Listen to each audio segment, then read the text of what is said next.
स्वागत है बच्चों आप सभी का हमारे YouTube चैनल महादेव ट्यूटोरियल में। बच्चों आज हम लोग बात करेंगे लॉ ऑफ रिफ्रैक्शन। तो लॉ ऑफ रिफ्रैक्शन बच्चों दो तरीके का होता है, दो है। फर्स्ट लॉ ऑफ रिफ्रैक्शन कहता है the angle of incidence, the angle of refraction and normal all lie in the same plane at the point of incidence. और दूसरा जो लॉ है लॉ ऑफ रिफ्रैक्शन, इसे स्नेल्स लॉ भी कहा जाता है। दूसरा लॉ को बच्चों स्नेल्स लॉ भी कहते हैं, स्नेल्स लॉ कहते हैं। और ये कहता है स्नेल्स लॉ के अकॉर्डिंग, मान लिया जाए कोई लाइट ऑफ रे एक मीडियम से दूसरे मीडियम में जाती है और फर्स्ट मीडियम का रिफ्रैक्टिव इंडेक्स μ1 मैंने कंसीडर किया है और दूसरे मीडियम का रिफ्रैक्टिव इंडेक्स μ2 मैंने कंसीडर किया है और दूसरे का रिफ्रैक्टिव इंडेक्स मैंने मान रखा है ज़्यादा है और पहले वाले का रिफ्रैक्टिव इंडेक्स कम है। तो जिसका रिफ्रैक्टिव इंडेक्स कम होता है वो ऑप्टिकली रेयरर मीडियम होता है और जिसका रिफ्रैक्टिव इंडेक्स ज़्यादा होता है वो ऑप्टिकली डेंसर मीडियम होता है। तो जब भी लाइट ऑप्टिकली रेयर मीडियम से ऑप्टिकली डेंसर मीडियम में जाती है तो नॉर्मल की ओर फोल्ड हो जाती है। तो आपने देखा यहाँ पे एंगल ऑफ इंसिडेंस आई और रिफ्रैक्शन के बाद ये नॉर्मल से थोड़ा सा नॉर्मल की ओर ये लाइट बेंड हो गई। जाना चाहिए ऐसे, लेकिन नॉर्मल की ओर थोड़ा सा बेंड हो गया बिकॉज लाइट रेयर मीडियम से डेंसर मीडियम में जा रही है। तो रिफ्रैक्टेड रे नॉर्मल के साथ जो एंगल बनाएगा उसको कहेंगे हम लोग एंगल ऑफ रिफ्रैक्शन। ठीक है, तो इसके अकॉर्डिंग स्नेल्स लॉ कहता है the sine of angle of incidence to the sine of angle of refraction will be equal to the ratio of refractive index of second medium to the refractive index of first medium. इसको लिखेंगे कैसे बच्चों? इसको लिखेंगे sine I divided by sine R, this will be equal to refractive index of second medium μ2 divided by refractive index of first medium μ1। अब मान लिया जाए फर्स्ट मीडियम अगर एयर है, फर्स्ट मीडियम अगर एयर है तो एयर का रिफ्रैक्टिव इंडेक्स 1 होता है, तो μ1 की जगह पे आप 1 लिखेंगे। तो फाइनल इक्वेशन ये हो जाएगा sine I divided by sine R, this will be equal to μ2। और μ2 क्या है बच्चों? μ2 है ये रिफ्रैक्टिव इंडेक्स किसका? तो μ2 है रिफ्रैक्टिव इंडेक्स सेकेंड मीडियम का। तो जब भी लाइट एक मीडियम से दूसरे मीडियम में जाती है और स्नेल्स लॉ को अप्लाई करते हैं, स्नेल्स लॉ मतलब sine I by sine r निकालते हैं, तो वो सेकेंड मीडियम का रिफ्रैक्टिव इंडेक्स हम लोगों को देता है, that will be equal to μ2। Next बात करें बच्चों μ2 क्या है, तो जैसा मैंने अप्लाई किया है वहाँ पे यहाँ लिखा हुआ है μ2 is the refractive index of second medium, μ1 क्या है तो μ1 is the refractive index of first medium. और यहाँ पे हम लोग रिप्रेजेंट करने के लिए μ21 भी लिखते हैं, जैसा कि मैंने लिखा है यहाँ पे μ21। μ21 का मतलब होता है बच्चों refractive index of second medium with respect to first medium. ये इसी को दूसरे तरीके से लिखा जा सकता है μ2 और पहले 1, इसका भी मतलब सेम है, refractive index of second medium with respect to first medium. अब हम लोग बात करते हैं हाउ रिफ्रैक्शन कॉजेज इल्यूजन। बच्चों मान लिया जाए किसी कंटेनर के अंदर पानी रखा हुआ है और इसके बॉटम को ऊपर से विजुअलाइज किया जाए तो एक्चुअल डेप्थ हम लोगों को पता नहीं चलता। जितना एक्चुअल डेप्थ होता है उससे कम ही हम लोग देख पाते हैं, हम लोग रियलाइज कर पाते हैं। तो कम डेप्थ रियलाइज होने का क्या रीजन है? ये रीजन है रिफ्रैक्शन। तो चलिए इसको देखते हैं कैसे हम लोगों को कम डेप्थ नज़र आता है। यहाँ मान लिया जाए बॉटम है, बॉटम से ऊपर से कोई देख रहा है इस बॉटम को, तो लाइट कैसे रिफ्रैक्ट होगा?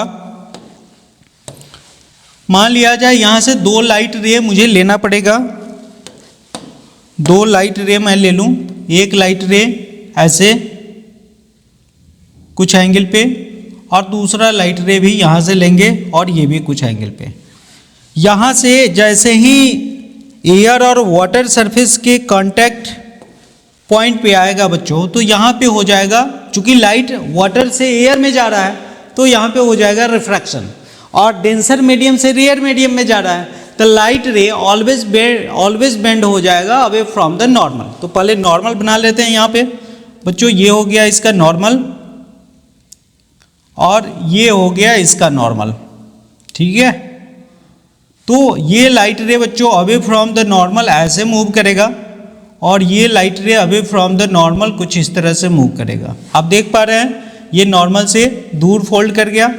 अब ये बच्चों ये लाइट रे ऐसे मूव कर जाएगा और ये ऐसे मूव करेगा। ये दोनों आपस में मिलने वाला है नहीं, लेकिन इसको अगर पीछे की ओर ड्रॉ किया जाए बच्चों तो ये आपस में आकर के मिलेगा एक पॉइंट पे, और वो पॉइंट होगा ये। तो जब भी कोई पर्सन विजुअलाइज करता है इसको, तो ये जो बॉटम का पॉइंट ए है बच्चों वो बी पे नजर आएगा। तो एक्चुअल डेप्थ है इतना और उस पर्सन को नजर आएगा ये छोटा डेप्थ, यानी कि ऑलवेज उसको लगेगा कम डेप्थ है इसके अंदर। ये किसके कारण हो पाता है? Only due to refraction. Next बात करते हैं बच्चों एटमॉस्फेरिक रिफ्रैक्शन। जैसा कि हम लोग जानते हैं अर्थ के चारों ओर एयर का डिफरेंट लेयर है और डिफरेंट लेयर का अलग अलग ऑप्टिकल डेंसिटी होता है। तो जब भी लाइट सन से आती है तो अर्थ के चारों ओर प्रेजेंट डिफरेंट लेयर के अक्रॉस वो गुजरती है और प्रत्येक लेयर पे उस लाइट रे का रिफ्रैक्शन होता है। चूँकि दूर में जो लेयर है उसका ऑप्टिकल डेंसिटी कम होता है और अर्थ के नज़दीक जो लेयर है उसका ऑप्टिकल डेंसिटी ज़्यादा होता है। इसलिए जब भी सन से लाइट आती है तो जितनी बार रिफ्लेक्शन होती है उतनी बार नॉर्मल की ओर लाइट फोल्ड करता चला जाता है, जिसके कारण आप देखेंगे बच्चों इसका एक ये आप देख पा रहे हैं एक कर्व्ड पाथ क्रिएट हो जाता है लाइट का। और यहाँ से देखा जाए तो ये ऑब्जेक्ट का आंखों पे लाइट ऐसे पड़ती है, लेकिन आंख ऑलवेज कैसे देख पाता है? ऑलवेज स्ट्रेट लाइन में देख पाता है। तो इसी ऑब्जेक्ट का इमेज यहाँ पे बनेगा। एक्चुअली ऑब्जेक्ट है यहाँ, लेकिन एटमॉस्फेयर के डिफरेंट लेयर का ऑप्टिकल डेंसिटी अलग अलग होने के कारण रिफ्रैक्शन हो जाता है और रिफ्रैक्शन के कारण इसका इमेज दूसरी जगह बन जाता है, जिसको हम लोग देख पाते हैं। अब सेम क्वेश्चन सेम टॉपिक से रिलेटेड एक क्वेश्चन आता है बच्चों, आपसे पूछा जाता है why early sunrise and delayed sunset takes place. तो जल्दी से सनराइज हो जाता है और सनसेट के 2 मिनट बाद तक हम लोग देख पाते हैं। एक्चुअली रीज़न क्या है? तो ये हॉरिजन है, आई साइड के जो हॉरिजॉन्टल लाइन है ये हॉरिजन। हॉरिजन के पास अगर ऑब्जेक्ट है तो मुझे दिखना चाहिए, लेकिन नीचे जाए तो मुझे नहीं दिखना चाहिए। लेकिन एटमॉस्फेरिक रिफ्रैक्शन के कारण ये ऑब्जेक्ट अगर यहाँ तक आता है फिर भी ये मुझे दिख पाता है। तो हॉरिजन से नीचे आएगा इसका मतलब सनसेट हो चुका है, लेकिन नीचे आने तक भी हम लोगों को दिख पाता है। किसके कारण? Only due to atmospheric refraction. और जिस समय सनराइज हो रहा होता है उस समय सन का पोजीशन हॉरिजन पे आने के बाद मुझे दिखना चाहिए, लेकिन एक्चुअली जिस हॉरिजन से नीचे ही होता है उसी समय रिफ्रैक्शन के कारण इसका इमेज यहाँ बन जाता है और हम लोग आसानी से उसको देख पाते हैं। तो अर्ली सनराइज और डिलेड सनसेट का रीजन क्या है बच्चों? रीजन है एटमॉस्फेरिक रिफ्रैक्शन। नेक्स्ट बात करें बच्चों relation between speed of light and refractive index. तो रिफ्रैक्टिव इंडेक्स का मतलब होता है बच्चों speed of light in first medium to the speed of light in second medium. जैसे मान लो मैं एक मीडियम मैं बना दूं, मान लिया जाए एक मीडियम है और लाइट इसमें इंसिडेंट हो रही है। लाइट ऐसे इंसिडेंट हो जाए, ये लाइट इंसिडेंट हो जाए, यहाँ पे एक नॉर्मल मैं बना दूं बच्चों कि नॉर्मल हो गया। तो जैसे ही लाइट एयर से किसी मीडियम में आएगी तो लाइट का पाथ किधर बेंड करेगा बच्चों? लाइट का पाथ ये बेंड करेगा टुवर्ड द नॉर्मल। तो एक्चुअली लाइट का पाथ हो जाएगा इस तरह से, ठीक है। तो यहाँ एयर है, एयर में लाइट का स्पीड क्या होता है बच्चों? एयर में लाइट का स्पीड c से रिप्रेजेंट करते हैं और इस मीडियम में लाइट का स्पीड v से रिप्रेजेंट करते हैं। और इस मीडियम का रिफ्रैक्टिव इंडेक्स क्या है? तो रिफ्रैक्टिव इंडेक्स मैं म्यू कंसीडर कर रहा हूँ। तो refractive index mu equal to क्या होगा? म्यू इक्वल टू होगा speed of light in first medium, मतलब जिससे लाइट इंसिडेंट हो रहा हो, c divided by speed of light in second medium. Second medium मतलब जिसमें इमर्ज हो रहा हो, जिससे इमर्ज हो रहा हो। तो यहाँ पे v है। अब म्यू का वैल्यू आप यहाँ से निकाल सकते हैं। आपसे पूछा जाए व्हाट इज रिफ्रैक्टिव इंडेक्स? तो आप कहेंगे it is the ratio of speed of light in first medium to the speed of light in second medium.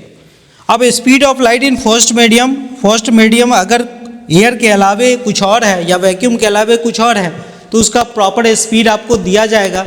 लेकिन अगर एयर और वैक्यूम है तो लाइट का स्पीड बच्चों c इक्वल टू होता है, शायद आप जानते होंगे, c इक्वल टू 3 × 10⁸ मीटर पर सेकेंड।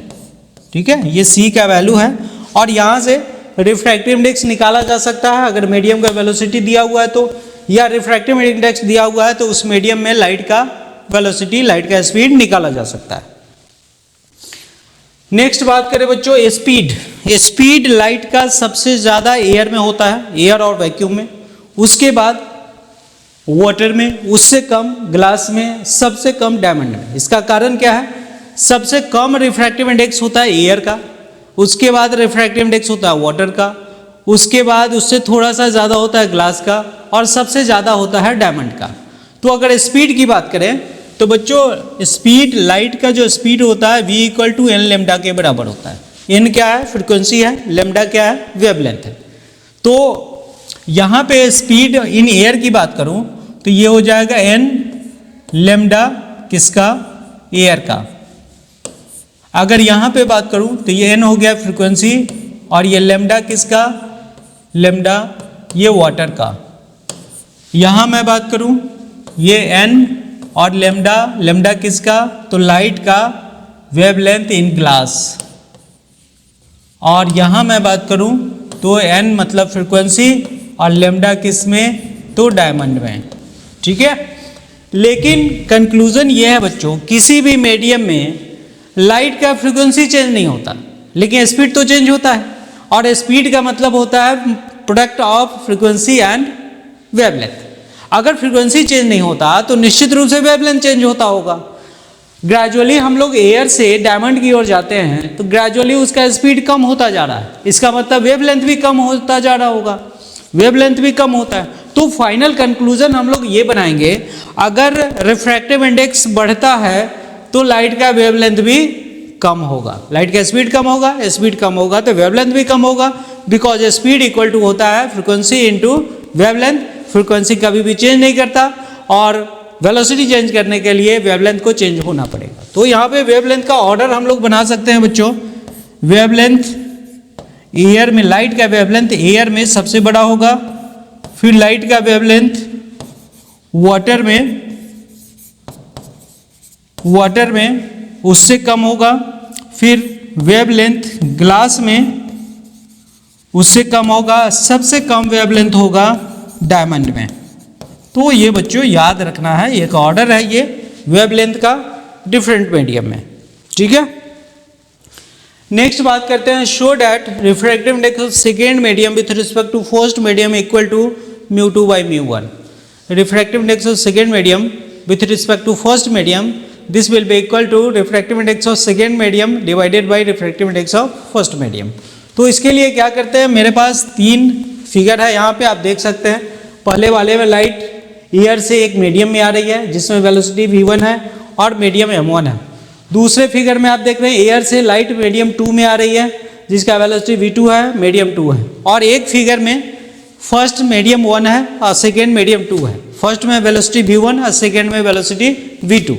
अगर यहाँ पे रिफ्रैक्टिव इंडेक्स की मैं बात करूँ तो बच्चों इसका रिफ्रैक्टिव इंडेक्स μ1 मैं लिखता हूँ, तो μ1 इक्वल टू क्या हो जाएगा? μ1 इक्वल टू हो जाएगा speed of light in first medium to the speed of light in second medium. Speed of light in first medium c हो जाएगा बिकॉज एयर है, और सेकेंड मीडियम में स्पीड मुझे पता है v1 है तो v1 लिखेंगे। यहाँ से v1 का वैल्यू अगर मैं निकालूँ बच्चों, v1 इक्वल टू हो जाएगा c डिवाइडेड बाई μ1। ठीक है, c डिवाइडेड बाई μ1। तो एक फॉर्मूला ये हुआ।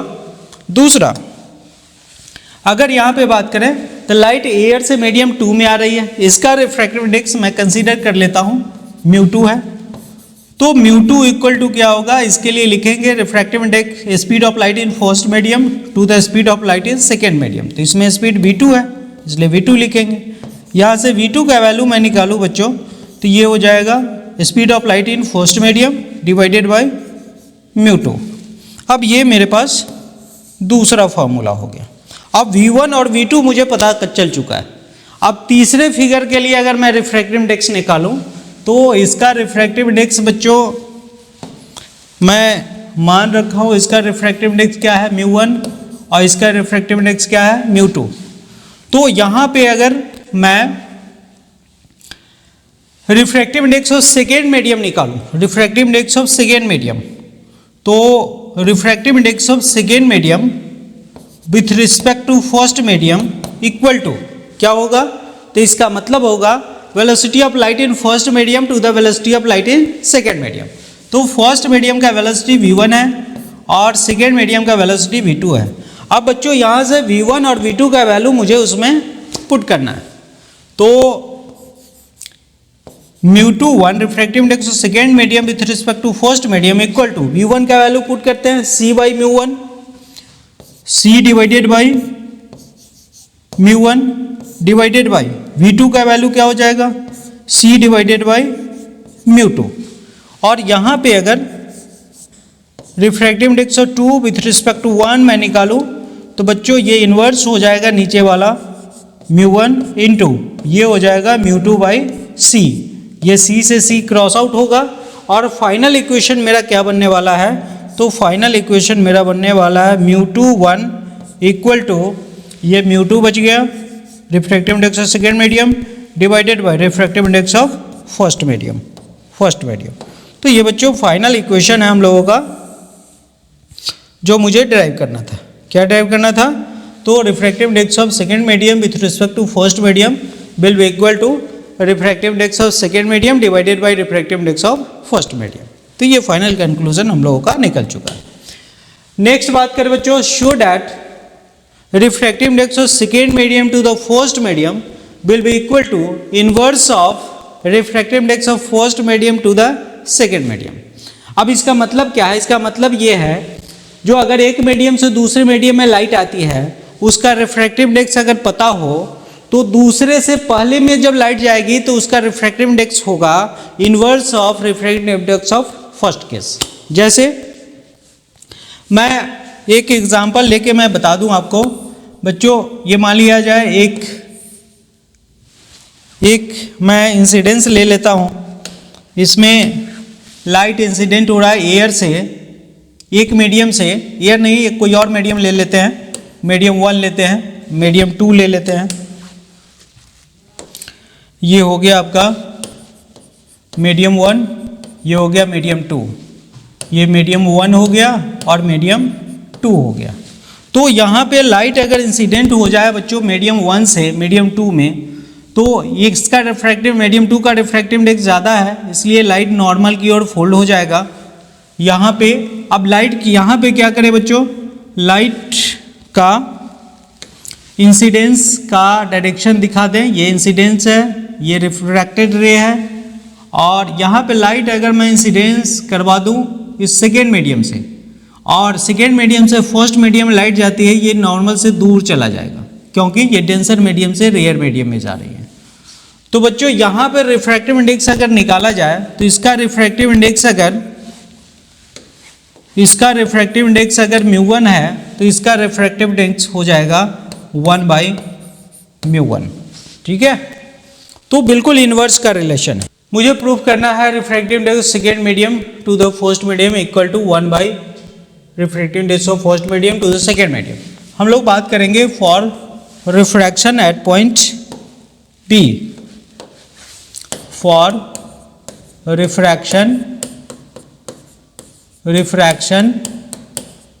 एट पॉइंट बी पॉइंट पे रिफ्रैक्शन। तो लाइट यहाँ से आपको दिख रहा है बच्चों, ये लाइट इंसिडेंस हो रहा है इस डायरेक्शन में, ये ऐसे मूव कर रहा है और यहाँ से फिर ये इमर्ज हो रहा है। एंगल ऑफ इंसिडेंस मैं कंसीडर कर लेता हूँ I, ये बच्चों ये एंगल ऑफ रिफ्रैक्शन हो जाएगा, R से रिप्रेजेंट करेंगे, ये एंगल ऑफ रिफ्रैक्शन है R से रिप्रेजेंट करेंगे, और ये एंगल ऑफ इमर्जेंस है जिसे E से रिप्रेजेंट। तो अगर रिफ्रैक्शन यहाँ पे हो रहा है तो स्नेल्स लॉ अप्लाई करेंगे। स्नेल्स लॉ के according sine I divided by sine R will be equal to refractive index of second medium to the refractive index of first medium, यानी कि आप लिखोगे μ2 डिवाइडेड बाई μ1। ये इक्वेशन 1 हो गया बच्चों, ठीक है। अब यहाँ पे देखते हैं एंगल ऑफ रिफ्रैक्शन और एंगल, ये दोनों एंगल इक्वल है। तो फिर मैं बात करूँ बच्चों for refraction at point, for refraction at point C पे रिफ्रैक्शन की बात करें तो ये एंगल ऑफ इंसिडेंस में काउंट होगा और ये एंगल ऑफ रिफ्रैक्शन में काउंट होगा। तो यहाँ पे स्नेल्स लॉ के अकॉर्डिंग साइन आई की जगह पे क्या लिखे बच्चों, साइन आर लिखेंगे, क्योंकि इसका इंसिडेंस आर ही है, डिवाइडेड बाई साइन आर की जगह पे क्या लिखे, तो एंगल ऑफ रिफ्रैक्शन बच्चों इसका क्या है, ई है, इसलिए ई लिखेंगे, इक्वल टू ये हो जाएगा μ2 बाई μ1। तो μ2 क्या हुआ, फर्स्ट मीडियम, ये यही मीडियम है यहाँ भी, तो ये हो गया μ1 और ये हो गया μ2। तो यहाँ पे लिखना पड़ेगा μ1 डिवाइडेड बाई μ2, μ1 डिवाइडेड बाई μ2। अब यहाँ पे बच्चों देखने वाली बात है, एंगल ऑफ इंसिडेंस जो होता है यह एंगल ऑफ इमरजेंस के बराबर होता है, angle of incidence angle of emergence के बराबर होता है। तो यहाँ पे ई के जगह पे आई हम लोग लिख सकते हैं, sine r divided by sine i equal to μ1 by μ2। अब यहाँ पे आप बच्चों इसको देख सकते हैं, इसको मैं इन्वर्स कर दूँ तो ये भी इन्वर्स हो जाएगा। तो इसे मैं लिखता हूँ, इन्वर्स करने के बाद डिनोमिनेटर न्यूमरेटर बना देंगे, sine I divided by sine R, this will be equal to, ये भी इन्वर्स हो जाएगा, मतलब 1 बाई μ1 डिवाइडेड बाई μ2। अब बच्चों इस इक्वेशन को देखें तो यहाँ पे ये वैल्यू किसके बराबर है, sine I by sine R, sine I by sine R, ये किसके बराबर है, μ2 बाई μ1 के बराबर है। और μ2 बाई μ1 को क्या कहते हैं, इसको कहते हैं refractive index of second medium with respect to first medium will be equal to, इसको क्या कहेंगे, तो 1 डिवाइडेड बाई μ1 बाई μ2 का मतलब हो गया बच्चों refractive index of first medium with respect to second medium. और बच्चों यही हम लोगों को प्रूव करना था, जो हम लोग यहाँ पे प्रूव कर चुके हैं, ठीक है। ये फाइनल इक्वेशन हम लोगों का तैयार हो गया। तो यहाँ पे समझना है बच्चों इन इक्वेशन का एप्लीकेशन क्या होता है। अगर आपको दे दिया जाए लाइट वाटर से ग्लास में जा रही है तो रिफ्रैक्टिव इंडेक्स 1 पॉइंट समथिंग है, दे दिया जाए, तो लाइट ग्लास से एयर में जाएगी। जैसे मैं एग्जांपल ले लूँ, एक मैं मीडियम बना लेता हूँ यहाँ पे, ये समझ लीजिए, ये एक मैंने मीडियम ले लिया और ये इसको ग्लास मान ले, एक को ग्लास मान ले और दूसरे को ये वाटर ले लेते हैं और ये ग्लास ले लेते हैं। जब लाइट वाटर से ग्लास में आती है तो refractive index 1 point something they दिया जाए, तो अब पूछा जाएगा आपको जब लाइट ग्लास से वाटर में जाएगी तो रिफ्रैक्टिव इंडेक्स कितना होगा। तो यहाँ पे ये इक्वेशन हम लोग अप्लाई करेंगे, जस्ट इन्वर्स कर देना है, इन्वर्स करने के बाद जो रिजल्ट आएगा वो हम लोगों का आंसर होगा। जैसे मैं इसको बात करूँ, आप देख सकते हैं, अगर मैं ले लूँ इसको refractive index of 2 with respect to 1 equal to 2/3, then what will be the refractive index of 1 with respect to 2। तो बच्चों इस वैल्यू का इन्वर्स हो जाएगा, इट मीन्स 1/2/3 हो जाएगा। तो इस तरह से प्रॉब्लम आपसे पूछा जाएगा रिफ्रैक्टिव इंडेक्स के रिगार्डिंग।